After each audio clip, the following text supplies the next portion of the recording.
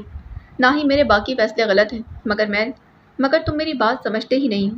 مجھے اماں اور بابا جان بہت یاد آتے ہیں۔ جب اماں فون پر بات کرتے ہوئے مجھ سے کہتی ہیں کہ سب کچھ چھوڑ کر گھر واپس آ جاؤ، تو میرا دل چاہتا ہے کہ میں ابھی اڑ کر ان کے پاس پہنچ جاؤں۔ تم ہوم سک فیل کر رہی ہو اور کوئی بات نہیں، زہرا نے کہا۔ کیسا ہوم سک فیل کرنا گڑیا؟ اب 6-7 مہینے ہونے لگے ہیں ہمیں یہاں آئے ہوئے۔ پھر تم دونوں پہلے کس گھر میں رہ رہی تھی؟ مری میں۔ کیا تمہاری اماں اور بابا ہوتے تھے وہاں؟ زینی گاؤں سے بیزار تھی، یہاں آئی تو گاؤں یاد آنے لگا، سب نے کہا۔ مجھے گاؤں یاد نہیں آ رہا، اماں بابا یاد آ رہے ہیں، وہ رو پڑی تھی۔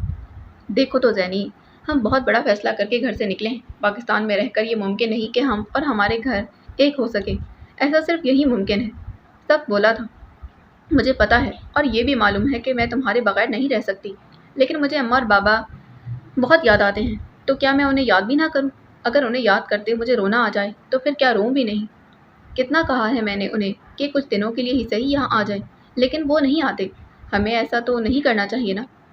فی الحال تو ممکن نہیں ہے، لیکن ایگزامس کے بعد تم ہی پاکستان چلی جانا، سب نے اسے مشورہ دی۔ نہیں، میں ابھی گھر جاؤں گی، اور وہ اپنی بات پر اڑ گئی تھی۔ زہرا اور سبت حسن تو یوں بھی اس کے آنسو دیکھ کر پگھل جاتے تھے۔ اس مرتبہ تو وہ اتنا روئی کہ مس جارج کو بھی اجازت دینی پڑ گئی۔ پاکستان میں بھی اس نے اپنی آمد کی اطلاع تب تک نہیں بھجوائی جب تک اس کی فلائٹ میں محض چند گھنٹے نہیں رہ گئے تھے۔ اسے ڈر تھا کہ بابا جان اسے آنے سے منع کر دیں گے۔ پڑھائی کے معاملے میں وہ بہت سخت تھے۔ یہ سب کتنا برا ہے کہ ہمارے خاندان کے افراد آپس میں لڑتے جھگڑتے رہتے ہیں۔ اگر وہ صلح صفائی سے رہتے تو ہم بھی وہیں پاکستان میں خوش خوش رہ سکتے تھے۔ ایئرپورٹ جاتے اس نے سب سے کہا۔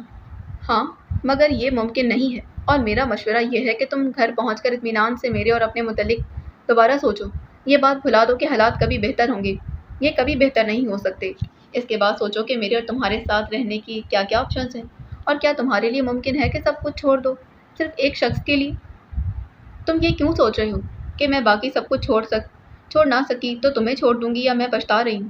نہیں سب، میں تو صرف اپنے گھر والوں کو یاد کرتی ہوں، اب کیا یہ بھی نہ کروں؟ اس نے بےچارگی سے کہا۔ وہ خاموش رہا۔ کسی فیصلے پر پچھتانا اور کسی کو یاد کرنا دو بہت مختلف باتیں ہیں۔ تمہارے بغیر زندگی کا تو کوئی تصور ہی نہیں۔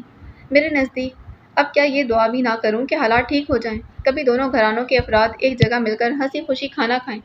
دعا کی قبولیت پر بے شک اختیار نہیں ہے، لیکن دعا مانگنے پر تو اختیار ہے نا۔ اس کی آنکھوں میں نمی آ گئی۔ سب نے مسکرا کر احسان سے اس کی طرف دیکھا۔ ہاں، دعا مانگنے پر اختیار ہے۔ کبھی یہ مت سوچنا کہ میں تمہیں چھوڑ سکتی ہوں، ایسا تو مر کر بھی نہیں کر سکتی۔ باقی اگلی قسمیں آگے کے ایپیسوڈ جاننے کے لیے چینل کو سبسکرائب کر دیں۔ ملتے ہیں اس کی اگلی قسط میں۔ اللہ حافظ۔